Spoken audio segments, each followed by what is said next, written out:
Amen. Isang mapagpalang umaga po sa ating lahat. Tayo muna yung manalangin.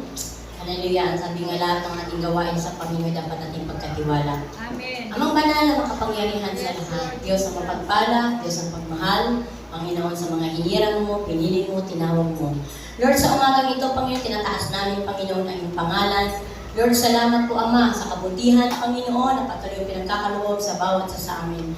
Lord, salamat po, Ama, Panginoon, sa buong isang linggo. Panginoon, sa divine protection mo, Lord, sa unlimited guidance, Panginoon, sa bawat mga anak mo, Panginoon. Salamat po, Ama, naging kami maging matagumpay ngayong umaga. Narito kami, Panginoon. Excited kami, Panginoon, makinig na yung mga salita, Panginoon. Hallelujah, Lord, we need your wisdom, Panginoon, from you, God. Open your mind, heart, and soul, Panginoon, to receive the Word of God this morning, Panginoon. Lord, hallelujah, Panginoon, pakabalutin mo kami, Panginoon, ang iyong mga kapangyarihan po pa na siyang manguna sa bawat sa amin. Ang iyong banal na Espiritu, Panginoon, maghipo sa bawat isa ngayong umaga, Panginoon, buksan mo ang kanilang mga puso, isip, kaluluwa, Panginoon, upang maunawaan nila, O Diyos, ang iyong buhay, mahiwaga, makapangyarihan, makatotohanan na salita mula sa inyo. Salamat po, Ama. Sa umagang ito, Panginoon, ang lahat ang ito, Panginoon, ay binabalik namin sa iyo sa pinakamataas ng papuri at pagsamba sa pangalan ni Jesus. Amen. Amen. Lapakan po natin ng Panginoon. Isang mapagpalang umaga muli sa ating lahat. Alam ko ang bawat sa atin ay excited na naman para sama-sama tayong makinig ng salita ng Panginoon ngayong umaga. Kaya nga po meron tayong Sunday School, ito'y pag-aaral linggo-linggo para lalo tayong lumalim, tumatag ang ating pundasyon sa Panginoon. Dahil ang salita po ng Panginoon siya nating sandigan sa bawat minuto, sa bawat oras, sa bawat araw na dumaraan. Ang Panginoon lamang ang naging ating kasama. Kaya tayo ay nagiging matagumpay dahil sa salita ng Panginoon na ating naririnig. Sa bawat lingkod ng Panginoon, mapalad po tayo dahil meron po tayong pagkakataon na makarinig ng salita ng Panginoon. Hallelujah. Okay, our topic today is about preparation for the return of Christ. Ayan, tanungin mo nga katabi mo, handa ka na ba sa pagbabalik ng Panginoon? Handa ka na ba? Hallelujah. Amen. Hallelujah. Ito po yung nire-remind sa atin ng Diyos. Huwag tayo maging relax, kampante. Diba? Nire-remind sa atin to ng Panginoon. Sa muli niyang pagbabalik ay isa tayo na kukunin niya na magiging kasama niya sa kaharian ng Panginoon.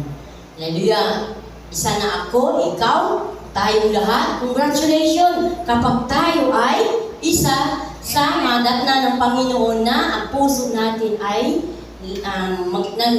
malinis sa kanyang harapan. Okay, kailangan handa tayo sa pagbalik ng Diyos. Hallelujah! At sa mga kumilala,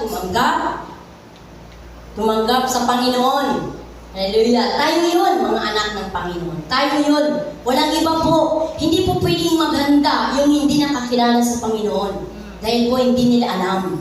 Tayo mga anak ng Diyos, tayong pinili, hinirang, kumilala sa Panginoon, tumanggap na sarili natin tagapagligtas. Tayo yun na pinaghahandaan ng Panginoon. I-remind sa atin ng Lord na tayo ay maging handa sa pagbabalik ng Panginoon. Ang pagbabalik po ng Panginoon, ito ay katulad ng isang magnanakaw. Di ba yung magnanakaw po, hindi natin alam? Yes. Kapag pumunta sa ating tahanan, alam ba natin? Di ba hindi? O ganun po yun. Kumbaga ang magnanakaw po, almost madaling araw yan. Di ba sa hihimbing ng tulog natin, pagising natin, limas na ang lahat. Alam ba natin? Di ba hindi? O ganun po yun. Ganun din po yun sa ating spiritual na situation. Kaya po napakahalaga po na tayong mga anak ng Diyos ay always be prepared. We need to prepare sa pagbabalik ng Panginoon. Kaya ngayon palang panahon na tayo ay maging handa palagi sa ating buhay, Christian. Paano kung halimbawa, biglang dumating ang Panginoon, tulog-tulog ang spiritual mo. Biglang dumating ang Panginoon kung saan-saan ka. Baga, lumihis ka sa Panginoon. Hindi ka kukunin ng Panginoon. Hindi ka magiging kasama sa kanyang kaharian. Kaya po tayo na mga anak ng Panginoon Hallelujah! Na pinapahanda tayo ng Diyos na lagi tayong we need prepare to return of Christ, the will of God. Ayan, palapakan natin ang Panginoon. Hallelujah! Atin mong main verse, atin po nga basahin. Marcos 13, verse 32 to 33.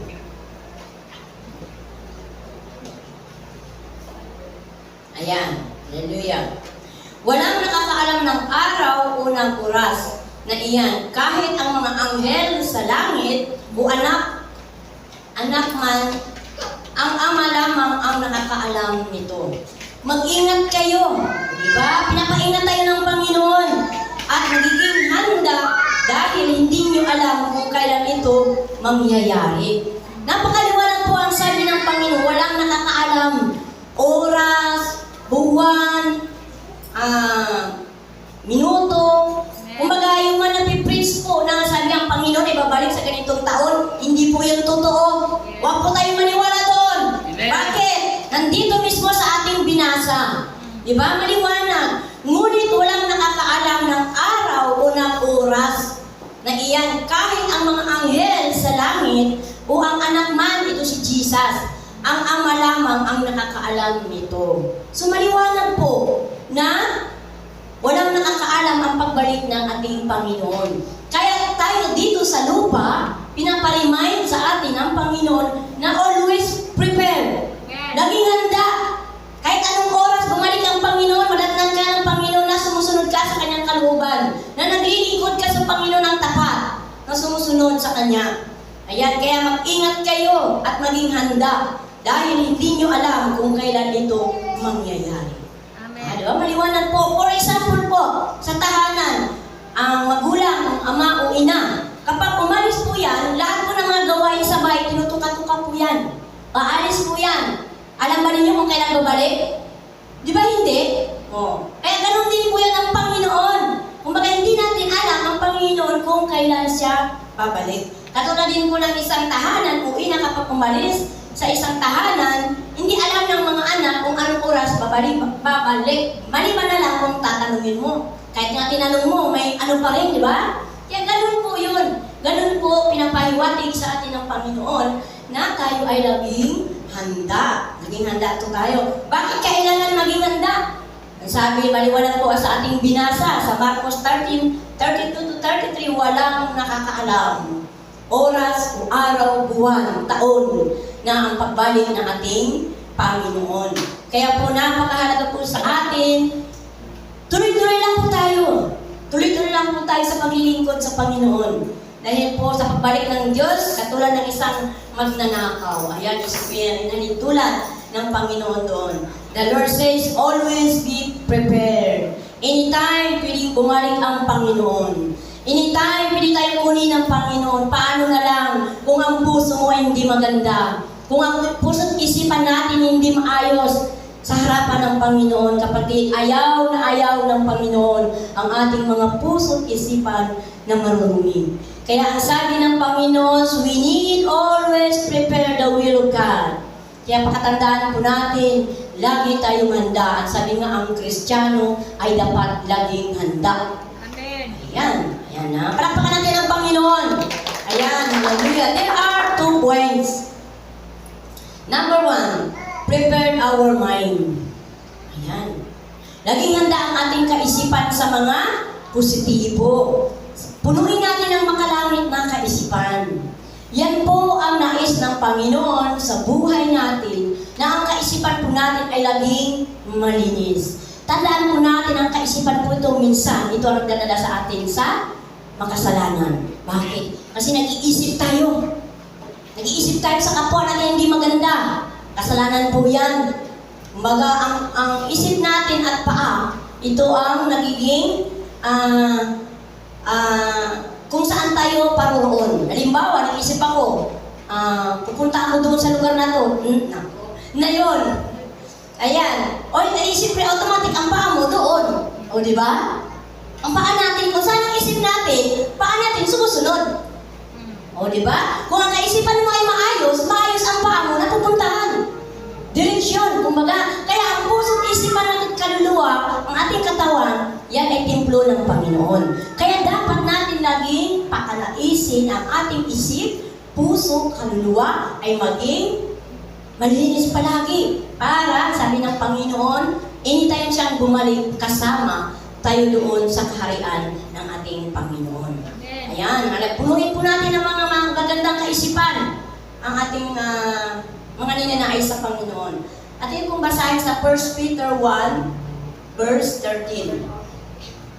Kaya nga, ihanda ninyo ang inyong mga kaisipan para sa dapat ninyong gawin. Diba? Tulad ng kanina sinasabi ko, ihanda natin ang ating kaisipan sa maganda, mga positibo, sa mga positibong pananaw. Dapat laging maayos ang ating kaisipan. Maging mahinahon kayo at lubos na umasa sa pagpapalang tatamuin ninyo kapag nahayag na si Kristo. Ayan, maliwanag po sa ating binasa. Ihanda daw po palagi natin ating puso't kaisipan. Ayan, maliwanag po yan sa ating mga binasa. At upang ating lubos na umasa sa pagpapalang tatamuin ninyo na kapahayagan ni Hesus Kristo. Kaya po kapag maganda po ang ating kaisipan, maganda po ang ating ikabubuti nito. Kumbaga, kung ano ang ating ginagawang kabutihan, aanihin po natin yan ng kabutihan. Kapag gumawa ka ng kasamaan, sa puso't isip mong kasamaan din po yan ang aanihin mo, mga kapatid. Kaya kung anong itinanim mo, yun din ang aanihin natin. Kaya ngayon pala, magtanim tayo ng kabutihan, una-una, sa ating Panginoon, pangalawa sa ating kapwa. Amen. Yun lang po ang ninanais ng Panginoon. Habang tayo ay namumuhay dito sa mundo, dito pa tayo sa lupa na ating ginagalawan, bawat minuto, bawat oras, nakatingin sa iyo ang Panginoon. Basang-basa ng Panginoon ang iyong kaisipan. Basang-basa yan ang kaluluban mo. Kung ang isip mo ay marumi, alam niya ng Panginoon. Kung ang isip mo ay maganda, alam niya ng Panginoon. Bakit? Ang resulta kasi sa ginagawa mo, nakikita yan.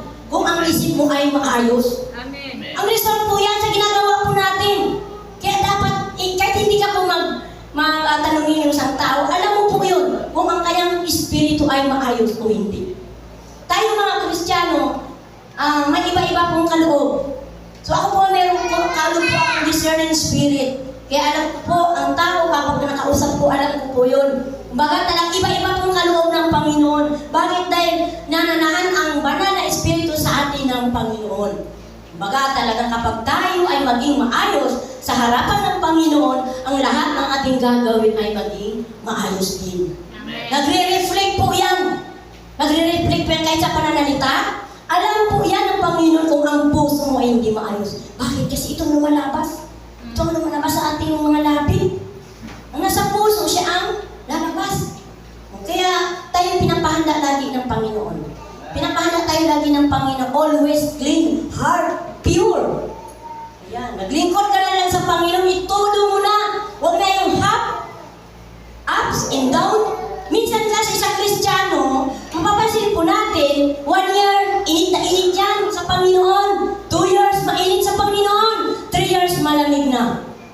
O, diba? Hindi maintain. Ang sabi ng Panginoon, kung ikaw ay mainit, magpainit ka. Kung ikaw ay malamig, magpalamig ka.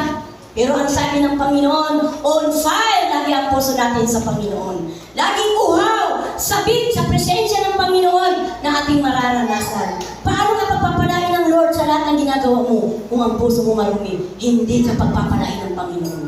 Hindi yan kalugod-lugod sa Panginoon kapag ang puso natin napakarumi. Ayaw ng Panginoon na ang puso, isip, laman ng ating puso ay marumi. Ang gustong-gusto ng Panginoon, yung kasing puti ng damit na malinis, ni pastor na damit, di ba? Tingnan niyo, kaninong puti, di ba? Tuwang-tuwa tayo sa mga puti. Kung ikaw kayo maglaba ka, marumi ang damit na puti, matuwa ka? Ano ba naman itong damit na ito?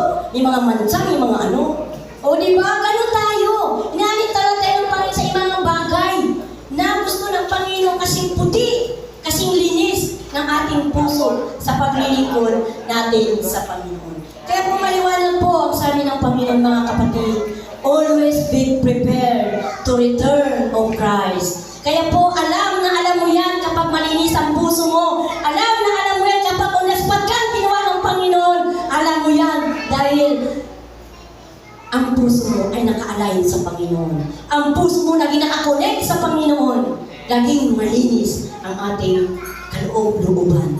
Yung sabi nga ng Panginoon, mamuhay kayo ng may kalinisan. Mamuhay kayo ng may kabanalan. Mamuhay kayo ng may katuwiran. Yan ang gusto ng Panginoon. Yan ang nais ng Panginoon sa mga anak niya. Diba? Tayong mga magulang, diba ayaw natin mga anak natin mga sutil? Matitigas ang ulo? Diba ayaw natin yun? Ganon din ang Panginoon. Ayaw ng Panginoon ng mga anak niya na tinuring na kilala natin ang Panginoon. Ayaw ng Panginoon na matitigas ang ulo. Yan. For example, tayong mga magulang, di ba kapag matigas ang ulo natin anak, di ba nag-hurts din tayo? Aminin natin yung mga magulang. Di ba? Na ano rin tayo, nagtatampo rin tayo. Bakit anak, ang tigas-tigas naman ang ulo mo? Ano bang nagawa namin pagkukulang sa'yo? Lahat ginawa na namin sa'yo. Bakit ganyan ka pagkatigas? O di ba? Ganon din ang Panginoon. Kaya, panahon na po, panahon na po, itinutuwid tayo ng Panginoon. Ako, ikaw, tayong lahat, itinutuwid ng Panginoon. Amen. Itinutuwid tayo ng Panginoon. Mapalad tayo na mayroon tayong araw ng linggo na nag-aaral tayo ng salita ng Panginoon. Kaya po, salamat sa Panginoon. Palakpakan niyo ang Panginoon. Nandito ka ngayon sa Sunday School. Ayan, yan ang mga anak ng Diyos. Tuwang-tuwa ang Panginoon sa mga bawat puso ninyo na kayo excited. Excited kayo makinig ng kanyang salita. Kami po ay instrumento lamang. Instrumento lang po kami ang ginagamit ng Panginoon. Pero ang lahat ng ito, nanggagaling po yan sa Panginoon, mga kapatid. Hindi po namin ito sinasabi na sa sarili lang namin. Hindi po. Nag-i-study po kami nito. Talaga nagpipray po kami nito. Lord, ano ang dapat namin ipakain sa aming mga tupa? Kailangan kayo kumain linggo-linggo, Merkules. Dahil ito lang po ang nagpapalakas sa atin, mga kapatid. Ang sabi nga, by the grace of God, tayo nakakapagpatuloy sa Panginoon. Amen. Hallelujah! Palapakan natin ang Diyos.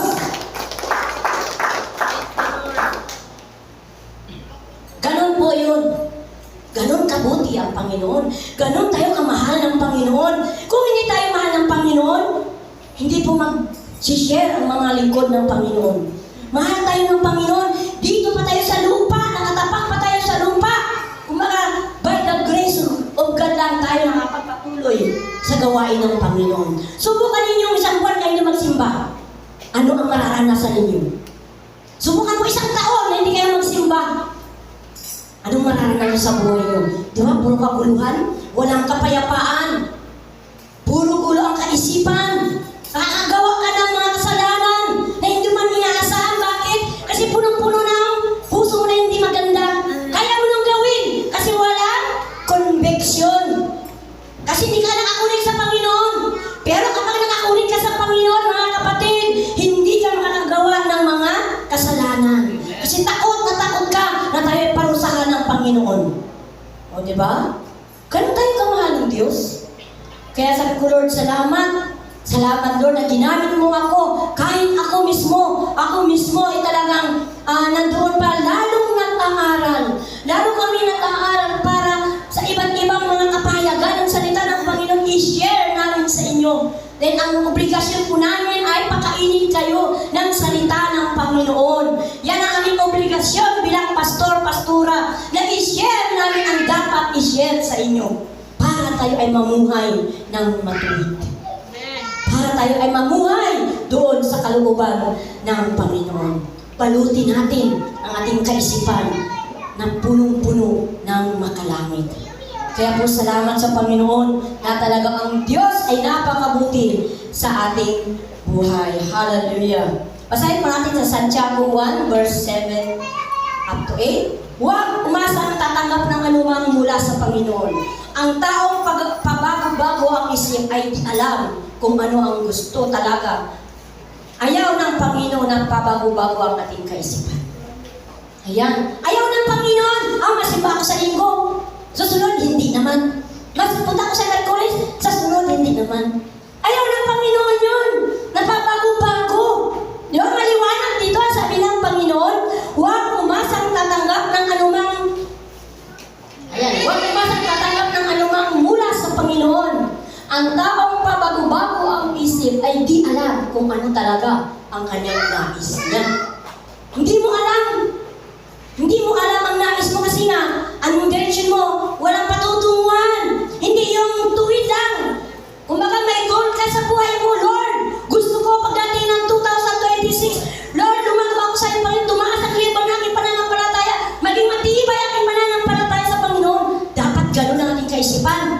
hindi yung pabago-bago.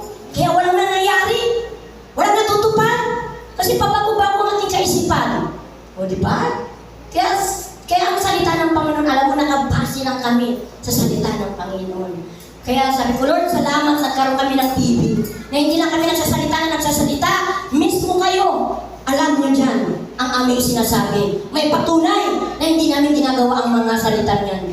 Mismo nagbabase lang po kami sa salita ng Panginoon. Kaya salamat sa Diyos na talagang nais natin, huwag tayong pabago-bago ang ating kaisipan. Walang mangyayari po sa atin. Wala tayong makakamit na tagumpay kung pabago-bago ang ating kaisipan. Mag-focus lang po tayo kung anong ipagagawa sa atin ng Panginoon, yun na ang fokusan natin. Kung ano, sundin lang natin ang kalooban ng Panginoon. Anak, kung ano ang nire-remind sa'yo ng Panginoon, gawin lang po natin.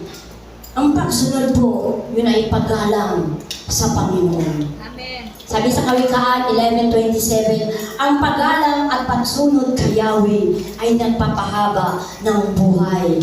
Ngunit ang masama ay di magtatagal. Diba? Nakakatakot pala. Ganun tayo kamahal ng Panginoon, pero ang Panginoon, gusto rin ng Panginoon na lahat tayo ay maging totoo sa paglilingkod sa ating Panginoon. Hallelujah. Kaya salamat sa Panginoon sa mga salita niya na dapat laging ang laman ng ating puso, isip, kaluluwa ay ang presensya ng Panginoon.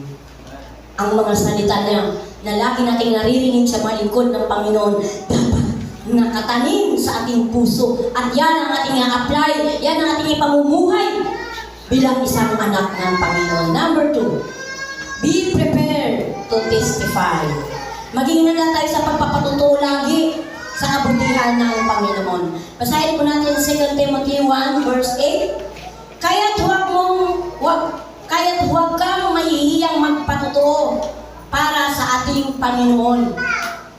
At huwag mo rin akong ikahihiya ng isang bilanggo alang-alang sa Kanya. Sa halip makihatid ka sa pagtitiis para sa magandang balita, umasa ka sa kapangyarihan ng Diyos. Hallelujah. Maliwanag po ang sabi ng Panginoon. Huwag daw natin ikahiya ang Panginoon. Kung ano ang naranasan mo sa Panginoon, i-share mo po yan. Ipatutuo mo pa po yan kung ano ang naranasan ng Panginoon. Kung paano ka binago ng Panginoon, huwag kang mahiya. Dahil ikahiya ka rin ng Panginoon. O diba? Kaya sabi pang Panginoon, huwag kang mahihiyang magpatutuo para sa ating Panginoon. Lahat po nating nararanasan, ipatutuo po natin sa Diyos. Be prepared to testify. Laging handa ka. Kahit may kausap ka, mga kaibigan, mga estudyante, huwag kayong mahiya. Ay, born again yan. Ang hirap kasi minsan, nahihiya kapag alam na born again, tinatago pa. Bakit yung tinatago? Huwag yung itago, i-share nyo pa kung ano ang naranasan nyo sa Panginoon. Kung paano ko ay binago ng Panginoon, i-share po nyo yun. Dahil ang Panginoon po ay nalulugod sa mga ganyang tao. Amen. Hallelujah. Kaya po, hindi po natin ubos mapasalamatan ng Diyos. Hindi nga po natin pasalamatan natin sa Panginoon. Ang pag-provide ng Panginoon, pasalamat natin sa Diyos. Ang kalakasan natin, ipagpasalamat natin sa Panginoon. Mga kapatid, lahat ng kami, lahat ng ating nararanasan yan ay nanggagaling sa Panginoon. Kung ano man ang narating mo ngayon, magpasalamat ka sa Diyos. Kasi naglingkod ka sa Kanya, kaya ka nakarating sa buhay na ganyan. Narating mo ang buhay na may kapayapaan. Narating mo ang buhay na may kasiyahan. Narating mo ang buhay na may kagalangan. Galing yan sa Panginoon. Galing yan sa kabutihan ng Panginoon. Sa kabaitan mo, galing sa Panginoon yan. Hindi yan sa sarili mo. Ang kabaitan natin, galing sa Panginoon yan. Kasi bakit? Namumuhay tayo sa salita ng Panginoon. Kaya tayo nagiging mabait. Kung wala ka sa Panginoon, hindi po tayo magiging mabait. Ang mabait po kapag wala sa Panginoon, may hangganan. Kapag ka po inabuso ng tao, may hangganan po yan. Pero kapag nanatili ka sa Panginoon, ang kabaitan mo ay nag-glory sa mga tao. Ang tao na po ang nag-testify kung ano ka. Ang tao na po yun, kahit hindi ka magsabi, may maririnig ka, ay, brother, ganito gano'n, napakabait ni brother, mapakumbaba ni brother, ni sister, ang bait-bait talaga. Di ba, na-amaze ka? Kasi nga, namumuhay siya sa Panginoon. Namumuhay siya doon sa kalooban ng Panginoon.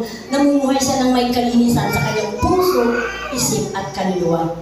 Kaya po napakahalaga po sa atin na mga lingkod ng Panginoon na tayo ay laging magpasalamat sa Panginoon. Hallelujah! The Lord is always testify the goodness, the greatness, the kindness of God. Palakpakan natin ang Panginoon. Yan! Huwag kang matakot, kapatid! Huwag kang matakot, tayo kayo malaman na born again ka na. Huwag kang matakot. Ipaglaban mo. Manindigan ka na ikaw ay may Diyos. Na may Diyos kang buhay at patutuo na nagmumula sa buhay mo. Pinatutuo mo yung karanasan mo. Sa pamamagitan ng pag-share natin sa kanila, ma-amaze sila. Baka ma-born again pa yan. Diba? Ang sabi nga ng Panginoon, isang kaluluwa mo ang madala sa Panginoon. Libo-libong anghel ang natutuwa sa langit. Kaya po, panahon na po para i-share natin ang kabutihan ng Panginoon. Huwag lang po tayong makontento na tayo nananahimik lamang. I-share natin ang kabutihan ng Panginoon, lalo na pag Miyerkules. Huwag po kayong mahiya, magpatutuo. Kahit sa hininga nyo, pasalamatan mo ang Panginoon. Diba? Lahat po i-share natin yung kabutihan ng Panginoon. Kaya lagi dapat bukang bibig natin yung kabutihan ng Panginoon. Yan lagi ang bukang bibig natin. Hindi yung mga bad words. Dapat wala na sa Kristiyano ang mga ganyang salita. Dapat ang namumutawi sa Panginoon, yung papuri lagi sa Kanya. Yung kabutihan lagi ang makita sa ating mga pananalita.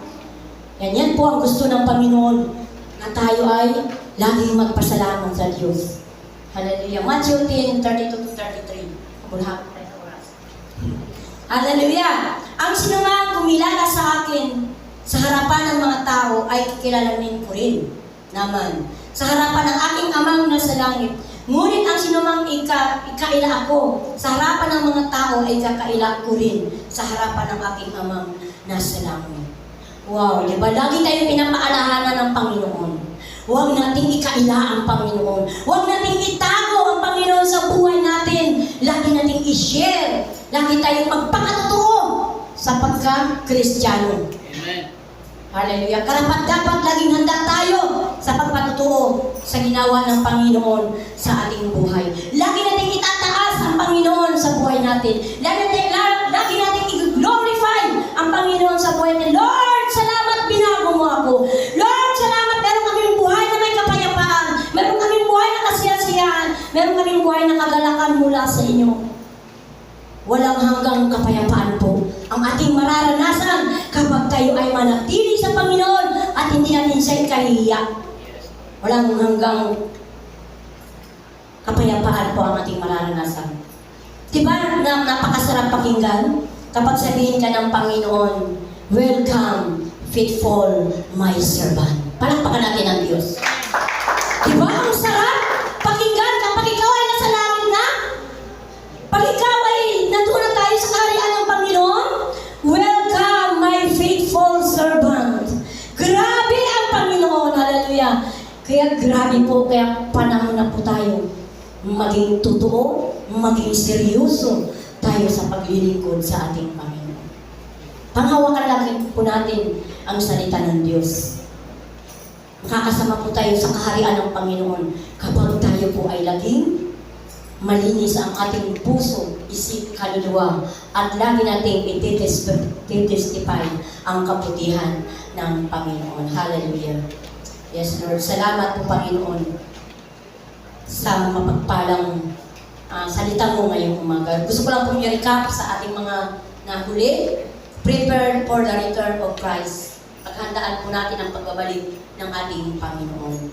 Hallelujah. First point po, prepare our mind. Lagi po nating ihanda ang ating kaisipang malinis sa puso.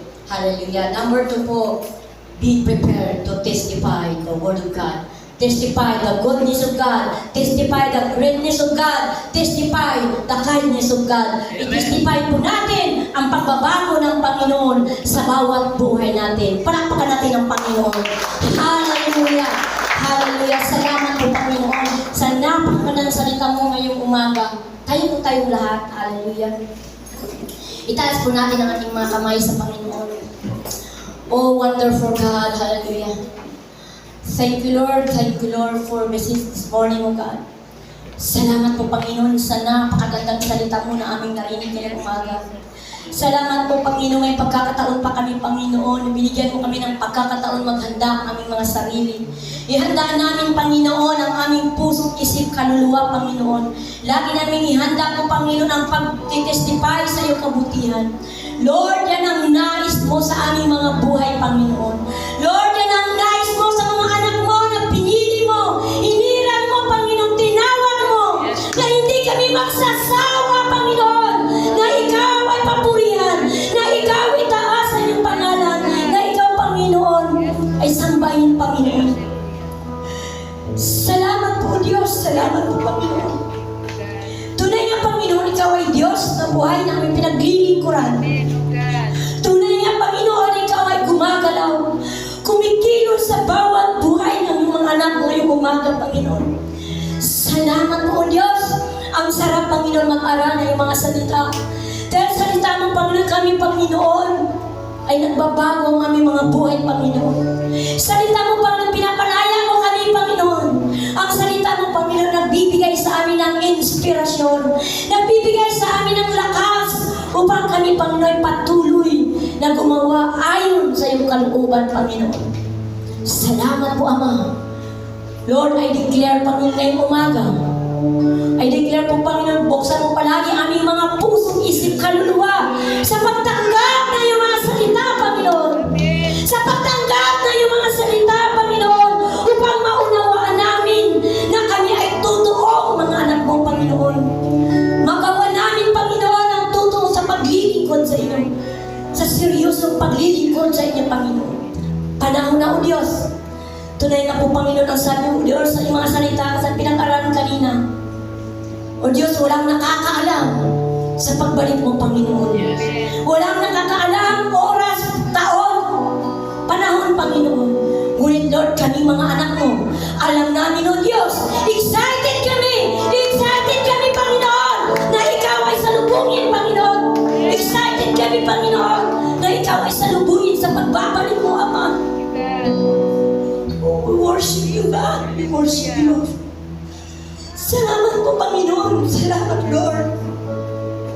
Napakasaya, Panginoon, ang kami kasama mo sa piling mo, Panginoon.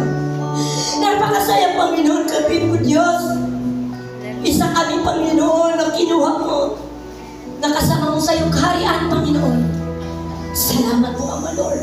At ang dalangin ko, Lord, ngayong umaga, ang mga salita mo, Panginoon, maimpok sa aming mga puso. Tumanib sa aming mga puso, isip, kaluluwa. Ipamuhay namin, isabuhay namin, isagawa namin, sundin namin, Panginoon, ang lahat ng ito. Dahil, Lord, ang mga salita mo ay mahiwaga, buhay, makapangyarihan, na kaya magbago ng buhay namin, Panginoon. Salamat, O Diyos! Salamat, Panginoon! Napaka-powerful, Diyos, na yung mga salita, Panginoon. Yes, oh God. Oh, wonderful God! We lift up your name. We lift up your name, O God, this morning, O God. Thank you, Lord. Ang lahat, Panginoon, ng parangal, pasasalamat, ay para lang sa iyo. Sa pangalan ng Jesus, ang lahat ay magsabi ng